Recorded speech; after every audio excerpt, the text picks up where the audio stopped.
एक बार एक बड़ा ही पैसे वाला सौदागर खाली रेगिस्तान के लंबे सफर पर निकला हुआ था। एक बार वो थककर और गर्मी से परेशान होकर थोड़ी देर आराम करने के लिए किसी घने पेड़ों के नीचे रुक गया। तभी उसने एक पानी का छोटा सा तालाब देखा। अरे वाह, शुक्र है ये पानी का तालाब मिल गया, नहीं तो प्यास के मारे मैं मर ही जाता। ओह सौदागर उस तालाब से पानी अपनी एक छोटी सी बोतल में भर लेता है। उसने अपने घोड़ों को एक पेड़ से बांध दिया और वहीं घास पर बैठकर अपने थैले में से रोटी और आम निकालकर खाने लगा। आम खाकर वह गुठलियों को इधर उधर फेंक रहा था। खाना खाने के बाद वो फिर अपने घोड़ों को लेकर आगे चलने को तैयार ही हुआ था कि उसके सामने एक भयानक भूतनी आ गई। उसके हाथ में एक बड़ी सी चमकती हुई तलवार थी। कहाँ जा रहे हो? रुको, मैं तुम्हें नहीं छोड़ूंगी, मैं तुझे मार डालूंगी। ओह भूतनी, मेरा कसूर क्या है? मेरा कसूर क्या है? भूतनी की आंखों से गुस्सा बरस रहा था। तुमने मेरे बेटे का खून किया है। मेरा बेटा जब इस झरने के पास से उड़ रहा था तब तुम्हारी फेंकी हुई आम की गुठलियों से वो घायल हो गया। भयभीत सौदागर की आंखें डर से फटी जा रही थीं। उसने गिड़गिड़ाकर भूतनी से माफी मांगी, पर भूतनी किसी भी तरह उसे छोड़ने को तैयार नहीं हुई।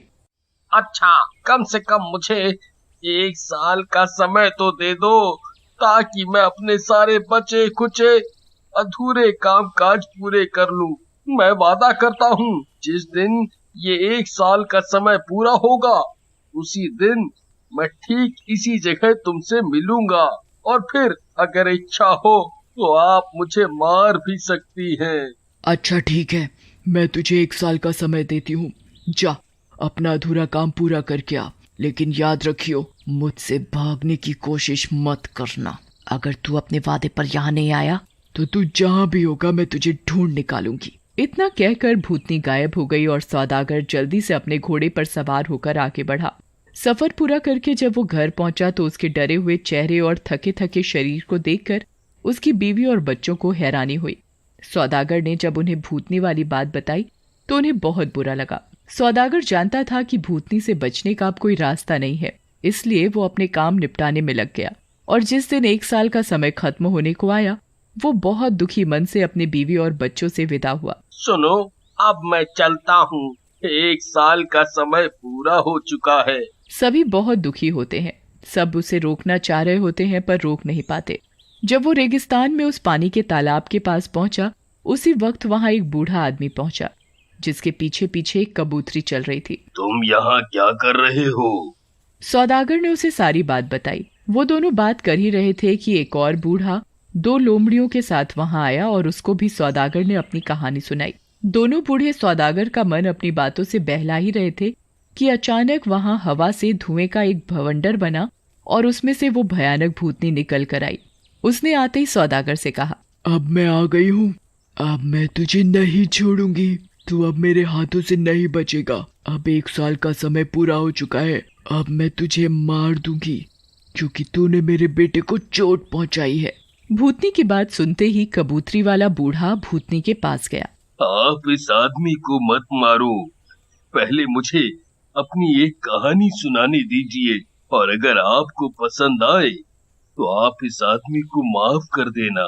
भूतनी को कहानी सुनने का बड़ा शौक था, इसलिए उसने कहानी सुनने के लिए हाँ कर दी। बूढ़े ने अपनी कहानी कहनी शुरू कर दी। हे भूतनी, ये कबूतरी जो आप देख रही हो, वास्तव में ये मेरी पत्नी है।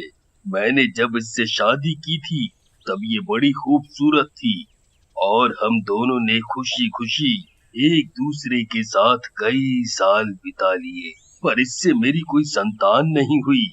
इसलिए मैंने दूसरी शादी कर ली, जिससे मेरा एक लड़का पैदा हुआ। मगर तभी से मेरी पहली पत्नी को मेरी दूसरी पत्नी और मेरे बेटे से जलन होना शुरू हो गई। बहुत साल बीत गए, मेरा बेटा भी बड़ा हो गया और मेरी पहली बीवी ने उन दोनों को मारने का फैसला कर लिया। मगर वो चाहती थी कि इसका पता किसी को ना चल पाए।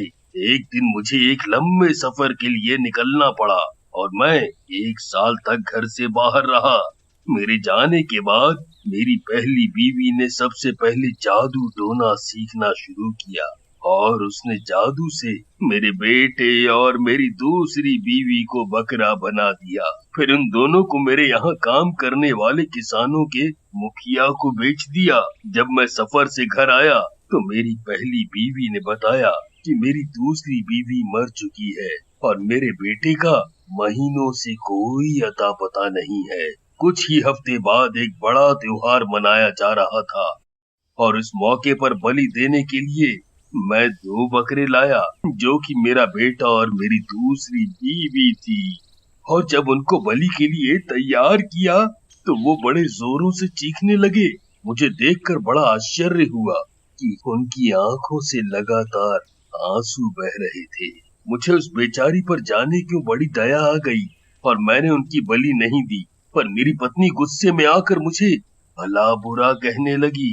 मैंने उसे खुश करने के लिए फिर छुरा उठाया और उन्हें मारने ही जा रहा था कि एक लड़की मेरे पास आई और उसने बताया कि मेरी बीवी ने उससे जादू सीखकर मेरी दूसरी बीवी और बेटे को बकरा बना दिया। मैंने उस लड़की से बोला कि उनको वापस इंसान बना दे, पर उसने बोला कि वो उन्हें ठीक तो कर देगी पर बदले में मेरे बेटे से शादी करेगी। उस लड़की ने दोनों को इंसान बना दिया और मेरे बेटे से शादी कर ली। कुछ दिनों बाद फिर उस लड़की ने अपने जादू से मेरी पहली बीवी को कबूतरी बना दिया। जब भी मैं सफर पर निकलता हूँ तो ये कबूतरी मेरे साथ साथ आ जाती है। यही है मेरी कहानी। और अगर ये कहानी आपको पसंद आई हो तो क्या मैं इनाम मांग सकता हूँ? भूतनी को उस कबूतरी वाले बूढ़े की कहानी बहुत अच्छी लगी और उसने सौदागर की सजा माफ कर दी। अच्छा ठीक है, मुझे तुम्हारी कहानी बहुत अच्छी लगी। मैं इस सौदागर को आधा माफ कर देती हूँ। इतना सब कुछ होते ही 2 लोमड़ी वाला बूढ़ा आगे आया और भूतनी से बोला, अगर आप सौदागर की आधी सजा और माफ करने का वचन देती हैं तो मैं इससे भी अच्छी कहानी सुनाऊंगा। ठीक है, मैं तुम्हारी शर्त मानती हूँ। सुनाओ अपनी कहानी। अगर मुझे अच्छी लगी तो मैं सौदागर की आधी सजा और माफ कर दूंगी। ये दोनों लोमड़ी वास्तव में मेरे 2 भाई हैं। जब मेरे पिताजी का देहांत हो गया था तो हम तीनों भाइयों के हिस्से में 1,000 मोहरें आईं और हम लोगों ने उससे व्यापार करना शुरू किया। कुछ दिनों के बाद मेरे सबसे बड़े भाई ने व्यापार का अपना हिस्सा बेच दिया और उससे जो पैसा मिला उसे लेकर वो और दौलत कमाने सफर पर निकल पड़ा। मगर 1 साल के बाद ही वो बिल्कुल संपत्तिहीन होकर घर लौटा। मैंने तब तक काफी पैसा कमा लिया था। मैंने उसे फिर दोबारा शुरुआत करने के लिए कुछ पैसे दिए और वो फिर बहुत खुश हो गया। मेरे दूसरे भाई के साथ भी कुछ ऐसी ही हालत हुई। वो भी साल भर सफर पर बाहर रहने के बाद घर लौटा तो बिल्कुल फटे हाल था। मैंने उसकी भी मदद की और वो फिर से खुश हो उठा। थोड़े दिनों बाद उन लोगों ने मुझे सलाह दी कि व्यापार करने के लिए दूर दूर के देशों में चलते हैं। पहले तो मैं मना करता रहा, फिर बाद में मैं भी तैयार हो गया। हम लोगों ने दूर दूर के देशों का सफर किया और खूब पैसा कमाया। बाहर निकले काफी समय हो चुका था, इसलिए अब हम घर लौटना चाहते थे। पर तभी एक अजीब घटना हुई। एक दिन मैं नदी के किनारे घूम रहा था कि फटे पुराने कपड़ों में एक बड़ी सुंदर लड़की मेरे पास आई और उसने मुझसे शादी करने की इजाजत मांगी। मैंने बहुत सोचा, पर वो इतनी खूबसूरत और नेक लगी कि मैंने उससे शादी कर ली। पर मेरे दोनों भाई मेरी दौलत और मेरे अच्छे नसीब से बड़ा जलते थे। एक रात जब मैं और मेरी पत्नी गहरी नींद में सोए थे, मेरे भाइयों ने मुझे और मेरी बीवी को उठाकर नदी में फेंक दिया। इस तरह वो दोनों मेरी सारी संपत्ति हड़पना चाहते थे। पर मेरी अच्छी किस्मत देखिए कि मेरी बीवी परी निकली, उसने मुझे बचा लिया। मगर वो मेरे भाइयों से इतना नाराज हुई कि उन्हें जान से मार देना चाहती थी। मैंने बड़ी मिन्नतें की कि वो उन्हें जान से न मारे और वो राजी हो गई, मगर उसने अपने जादू से मेरे दोनों भाइयों को लोमड़ी बना दिया और मुझसे कहा कि ये 10 साल तक इसी तरह लोमड़ी बने रहेंगे। जिस दिन 10 साल पूरे होंगे उस दिन मैं उन्हें फिर से इंसान बना दूंगी। और वो अपने मिलने का पता बताकर गायब हो गई। आज अब 10 साल पूरे हो रहे हैं। मैं अपने भाइयों को फिर से इंसानी रूप में लाना चाहता हूँ, इसलिए उस परी को ढूंढता फिर रहा हूँ। हे भूतनी, यही है मेरी कहानी, और अगर आपको ये पसंद आई हो तो मैं निवेदन करता हूँ कि सौदागर की आधी सजा और माफ कर दो। अरे वाह, मुझे तुम्हारा भी किस्सा बहुत पसंद आया। लो, मैंने तुम्हारे कहने पर इस सौदागर की बाकी बची सजा और माफ कर दी। फिर एक धुएं का बवंडर उड़ा और उसमें वो भूतनी गायब हो गई। खुश होकर सौदागर ने दोनों बूढ़ों को सीने से लगा लिया और उनका बहुत शुक्रिया किया।